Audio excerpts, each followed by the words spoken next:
أهلا بيكم. النهاردة هنتكلم عن التفكير التصميمي أو Design Thinking. هو أسلوب ذكي لحل المشكلات بشكل إبداعي. شركات زي جوجل وأبل بتستخدمه عشان تجري حلول جديدة، وهنشوف ازاي نطبقها على مشكلة حقيقية ونحل مدى فعاليات. عندنا مشكلة كبيرة إن الطلبة بيحسوا بالملل أثناء المذاكرة، وبعدين سألنا الطلبة عن الصعوبات اللي بتواجههم واكتشفنا إنهم بيتشدوا للألعاب والتصفح على الفيسبوك واليوتيوب. لكن المشكلة عندنا إن المذاكرة محتاجة تكون ممتعة أكتر علشان الطلبة يتحمسوا ليها.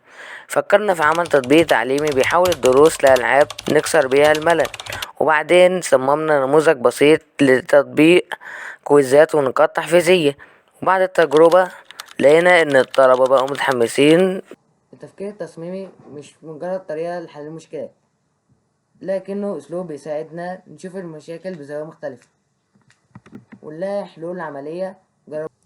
جربوها هتفاجئوا بمدى فعاليتها.